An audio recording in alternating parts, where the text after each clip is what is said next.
What, like a zombie apocalypse or something? More like a revolution. Hey everyone, it's me, Vantablack, and today I'm here to talk to you about Mr. Robot and Anarchism, or more broadly, Mr. Robot and anti-capitalism. Mr. Robot is a thematically very anarchist show, very anti-capitalist, at least on the surface. I mean, it legitimately opens up with the main character narrating about the top 1% of the top 1%, the guys that play God without permission. Early on in the first episode, he rants to his therapist about how the whole world is counterfeit. Fuck society. Wikipedia even describes the titular character as an insurrectionary anarchist. But how much does this hold up under scrutiny? Does the show stick to its supposed values, or does it cast them aside to make some silly point about something? We're gonna find out. Now stop right goddamn here if you haven't seen Mr. Robot already. I consider spoilers to be sacred, and ones for this show doubly so. I advise people against even looking it up on Wikipedia before watching it because there's spoilers everywhere, and it's best to go in fresh. Okay, this is your last chance to stop now unless you've already seen this show or just don't care about spoilers, I guess. 3, 2, 1... Okay, here we go, let's get into it. Early on in Mr. Robot, Elliot is introduced as a powerless everyman. He feels what many of us feel, wants what many of us want. To be rid of that invisible hand.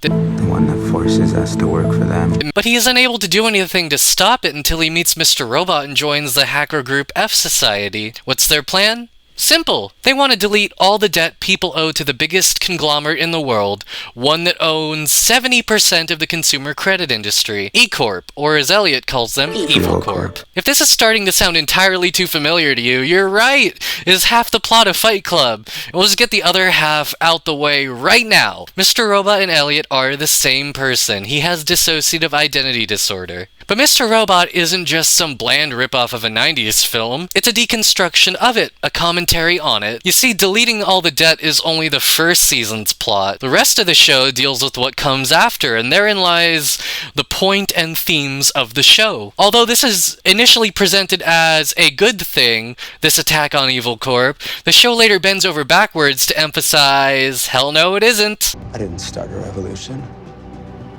I just made us docile enough for their slaughtering. The way it's presented is, well, entirely bad. The world goes to hell in a handbasket, floating down a river of shit. Due to the credit crisis brought on by 5/9, many private businesses cannot afford waste management services, which has sparked a cottage industry of roadside garbage burning. Later, a former E-Corp exec, Tyrell, and the Dark Army, hackers for hire who took care of the data center in China during the initial hack, schemed to blow up a fuck ton of buildings to get rid of the physical backups, killing a shitload of people in the process. Would have only been one building and substantially less people, but well, Elliot made it worse by trying to stop it. Eventually, the encryption key for Evil Corp's financial data is recovered by Elliot, and he reverses the hack. Encrypting it was quicker than deleting it, apparently, and he saved the key just in case. And the world goes back to normal. But does it? This is where we find ourselves at the start of the final season. Now the world's back to normal, but Elliot has a new mission now that he knows the true players in the game. Now that he knows who the top 1% of the top 1% are, more specifically White Rose. He has a direct plan to take them down, and they eventually do it and succeed and drain all the rich people's bank accounts, even though that's not exactly how being rich works, but okay.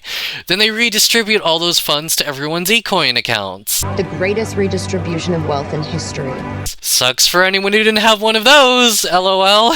Then, the end. Nothing has fundamentally changed about the world, but everyone got an unspecified amount of cash for a little while. This is the philosophy of Mr. Robot. They technically did what they set out to do at the beginning of the show. The single biggest incident of wealth redistribution in history. But like, nothing changes. It's very telling that in Elliot's dream world of a perfect reality, everything is basically the same, except he's the boss at Allsafe. Now don't get me wrong, Mr. Robot is an extremely good show. The production value is more on par with one long movie than a television series, really. And the commitment to IRL technical accuracy is impressive. But it's not really as anti-capitalist as it lets on, and in fact somewhat defends the status quo in the end. It doesn't mean you can't enjoy it though. It just means now you see it for what it is. No media is free from its baggage. Thanks for watching. Be sure to like and subscribe if you feel so inclined. Have a fun one. Bye!